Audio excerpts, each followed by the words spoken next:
I'm Michael Niren of Niren Associates Immigration Lawyers, and I'm here to speak to you about denied entry to Canada. You're watching our Immigration and Information series. Hope you enjoy it. Have you been denied entry to Canada?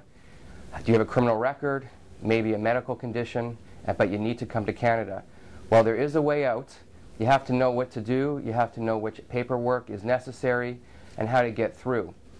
There are many reasons for being denied entry to Canada. The most common one is criminal record. If you have a criminal record, even a minor offense, many years ago, the Canadian authorities could deny your entry.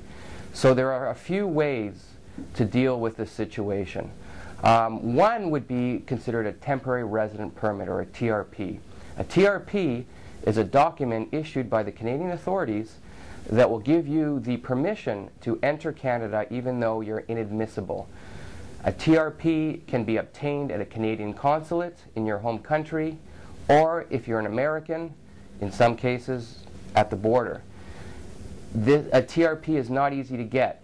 In order to get a TRP, you have to show that you are deserving of entering Canada despite your background, your criminal history, even if it's a minor one. How do you do this? You have to show that you have a good profile, that your offense was regretful, but it's not going to be repeated. You have to show your paperwork. Where's your documentation? Does it show when you committed the offense? What were the circumstances?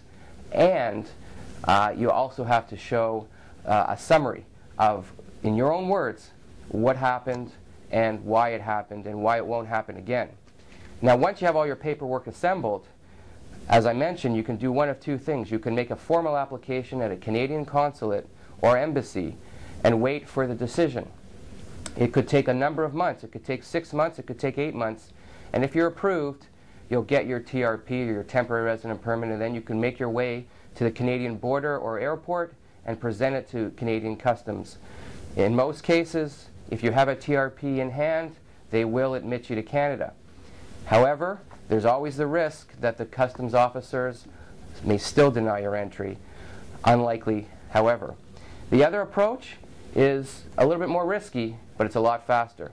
If you're American, and in some cases, you know, from other countries as well, you can come right to the border and say, I have to enter on an urgent basis and I need my TRP on the spot. The customs officers could review your case. They will ask you a whole bunch of questions and may issue a TRP right then and there, and you'll be admitted to Canada, usually for a short period of time for your important trip to Canada, and then you can enter. This approach comes with a lot of risks. Why? Because you could potentially be denied entry right then and there at the border. You have your suitcase full of your stuff, and then you're going to be turned away. I do not recommend this approach unless you really, really cannot wait the few months for processing at the consulate. The most important thing, whether or not you apply at the consulate or the border, is to make sure that you have a fully documented application.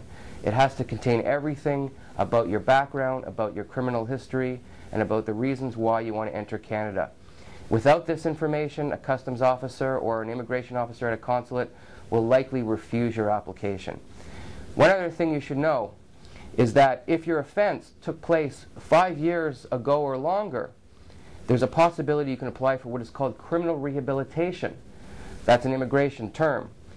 That really means that if you qualify for criminal rehabilitation, you could permanently wipe out your immigration inadmissibility. And this way, getting a criminal rehabilitation certificate will allow you to enter Canada like a regular visitor or a regular worker without the need for ever reapplying again for that document.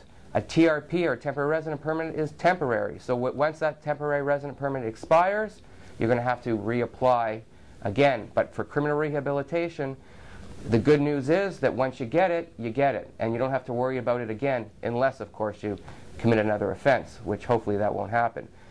But regardless, again, I have to emphasize, the package, the paperwork has to be done properly. For criminal rehabilitation, it could take a lot longer than a TRP, however. You're looking at potentially a year's wait. So many of our clients, they have to come to Canada.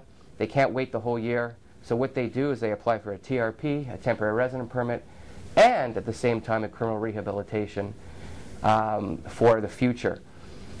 This is Michael Niren at Niren Associates, immigration lawyers. I hope this information was helpful, and remember, you have to seek legal advice for your immigration and visa problems, and hopefully you can get things resolved. Thank you.